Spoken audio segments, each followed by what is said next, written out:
www.keithingyesuradio.com.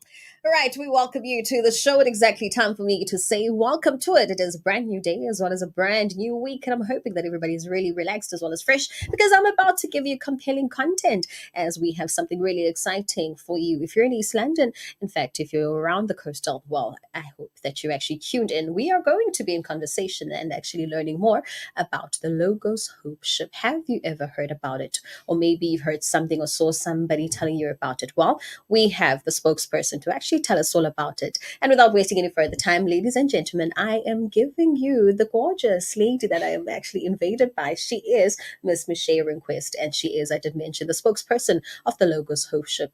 Welcoming you to the show. How are you doing today? Thank you so much. I'm doing well, thanks. How are you? Oh, we are surviving. We're surviving. We're surviving. It's been a hectic, long weekend.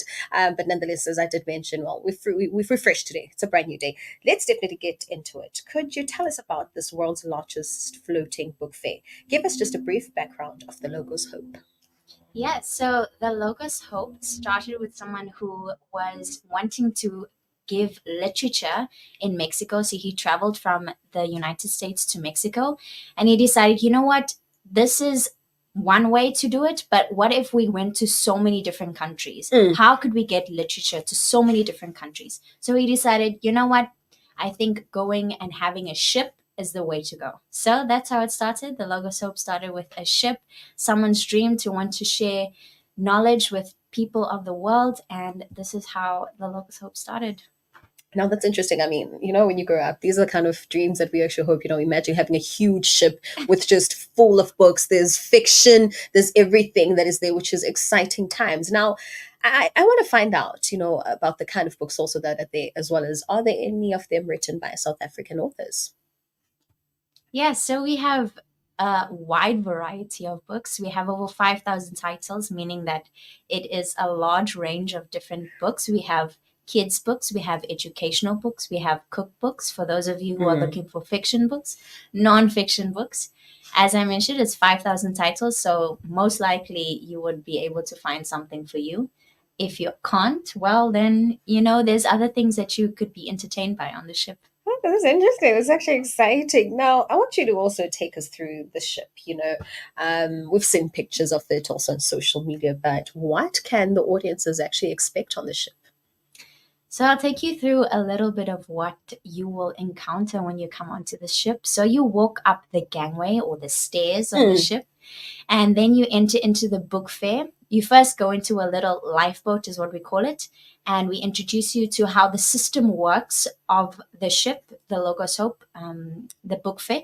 So you enter into the book fair, and then you get to browse around looking at the different kinds of books that you are wanting to buy or purchase, maybe later on purchase. And then you exit and you go into the International Cafe, which is a cafe with things that you can purchase, but also we have crew members that come and visit the visitors that are visiting the ship. Okay. People from over 70 different nationalities. So this is a great opportunity to, practice your languages if you have. If you're learning some Portuguese or Spanish or learning other languages, we could possibly be able to encounter someone that has that language that you're speaking. Okay, now I want to actually get to know you just for a bit, actually, as well as even the audiences. What have you done before? What did you do before? Before the ship? Yes, before the ship. What were you doing? So actually, I was studying in Sweden, music, and then I joined the Logos Hope as a volunteer amongst other people in the ship. So I joined in Bahamas. And initially, the work I'm doing right now is advanced preparation. This is the job that I am doing to prepare for the visits of the ship. But prior to that, when I originally joined, I was working in the engine department. So I was working as an engine watchkeeper. So basically helping the maintenance of the engineers that make sure that the machinery is working properly, make sure that we have running water, make sure that we have electricity on the ship. So I was down under. Come imagine you, like, I'm just thinking how you look, you're so gorgeous, you're glowing, and I'm just like, imagine. It's all that oil. Oh my goodness. Okay.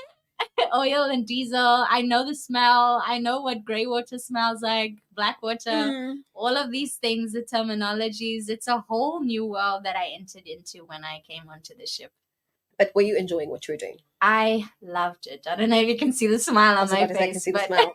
The expression is actually given. I loved it so much. I think one thing that makes a difference is, despite the fact of how hard physical work it is, the community is what makes it, you know? I mean, having people that you can laugh with, despite the fact that, you know, it's hot and smelly and sweaty. Just being able to be in a community of people that just enjoy being around one another is splendid. It's just absolutely amazing. I love how you're talking, because when it comes to community members that are just there to just smile with you, makes the job even much more easier. Oh, 100%. Let's talk about some of the jobs also, in fact, some of the roles that are there. Take me through a couple of them. Yeah, so as I mentioned, the engine department is one of them. So we have many different variety of things that people do on the ship. Another department is the deck. And the deck and the engine make up marine operations. Oh, okay. So people on the ship, initially when I joined, I didn't have any qualifications with regards to engineering, but I learned it on the ship. And then people that, for example, go into the deck department also learn how it is to work with the security of the ship. So they manage the exterior of the ship, and the engine department manages the interior of the ship, basically. So that's kind of how it works. People work in global connections. So working as a photographer, working as a graphic designer. We have people working as events coordinators. Okay. People that are working in the kitchen, one of the main departments. Of course, we all need to eat. I was going to say, you know, after a long day of working, needs to be something. Exactly. You know, some people are cleaning in the cleaning department. What a job. Bless their souls. We call them angels, actually, because they are. And then we also have the book fair department, which of course welcome the different people on board and also help them with customer services and things like that. Then we also have internal jobs that are helping with just the internal community. We have about 360 volunteers, so it's a lot of people to manage, a lot of people with a lot of issues sometimes, you know. People are not always all rainbow and sunshine. So yeah, we have a department specifically for if you would like counseling, if you would like to talk to someone, something happened. We have a specific department for that called the personnel department. We have the kids on board, so we also have a school. What? Okay, Yeah. okay. I love it. Yeah. Educational times, yes. Educational times. So it's not educational just for the visitors, but also for us. We also have internal events that we have on board where we learn different things, different skills, even, for example, learning to live in a culture with so many different people. There are many different cultures. We have over 70 different nationalities. So, of course, you might think, how do you guys live together? Don't you guys fight sometimes, you know? But I think just the unity is something that's so beautiful. It's amazing. Just the fact that we know that we're all in this together and working towards one goal to really just share knowledge, help, and hope, which is our focus for every port that we go to. I can imagine. So one thing about me, I love traveling, right? So you mentioning the 70 different nationals, I'm just like, I want to go right now. I want to go meet everyone. I want to know how to say hello in their language. I want to get to know their food. I want to get to know each and everything, because one thing about me, I am that girl. So I can also imagine how exciting it is, you know, just having kids around as well as educating them. All I can say is we're going to be talking about this later. Everybody that's in East London, you need to go there. Now, will there be other coastal cities that you're also going to be going through? Yeah, so initially, actually, when we came to South Africa, we docked in Richards Bay first. So we docked in Richards Bay, and then they left and went to Gqeberha or PE. And thereafter, they will go to East London. Whoop, whoop. Our town, our place. Exactly. Yes, yes. And thereafter, it will be in Devon, and then it will be in Cape Town. So the whole coast, actually. The whole coast. The whole coast. Don't miss out, guys. Don't miss out. Now, talking about not missing out, I think one of the questions that a lot of people might be asking is that, is there an entry fee? And if there is, how much is it? Yeah, so we really just want to have an entry fee to be able to manage the crowds. We get many thousands of people coming a day. So that's the whole reason why we do an entry fee. But the entry fee is actually really cheap. It's 10 Rand per person. But for those who are under the ages of 12 and over the age of 65, you're free. So Okay. if you got kids under the age of 12, you guys are free. And over the age of 65, people are free. And then it's just 10 Rand per person coming into the book fair. And then if you are coming, for example, to a specific event, we have the cultural fair, we have the greatest treasure, we have the meet the world, where you are able to meet the world as it's named. But just to see the different dances that people have from the different cultures. This is the Meet the World. And if you have the ticket, you don't have to pay for the book fair. So you have your free entry in because you've already paid for a ticket as well. So. And looking at these prices, they're very low. If you're over 65 as well as under the age of 12 o'clock, under the age of 12 years, then definitely it's free for you. But otherwise, it's really 10 Rand. And 10 Rand is just money that you actually spend on other days and you don't even think about it. So I love this amount. Now, how long will you also be in East London? Yeah, so the Logos Hope will be in East London from the 20th of March until the 9th of April.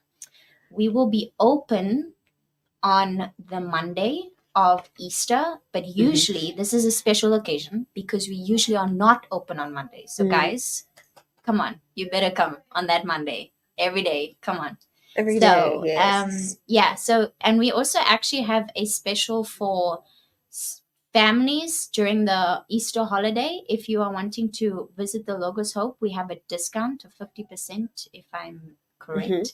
I know that we do have a discount. So if you're coming with your families, make sure that you come and share with them the different things that they can come and see on the ship. I'm so excited. Like right now, like I've been mentioning that I just want to log off and just go actually experience everything. But you did mention that on the 20th of March up until the 9th of April, they are going to be open, meaning that if you're going to be having a busy week, make sure that on that Monday specifically that you actually go check it out and see there's going to be a whole different world. I am also saying go onto social media and actually search the Logos Hope Ship. I'm even looking at it right now. It is amazing. It looks gorgeous. And also it's really amazing seeing everyone in the different cultures. It's just beautiful to see. And honestly, I cannot definitely wait to actually experience it by myself.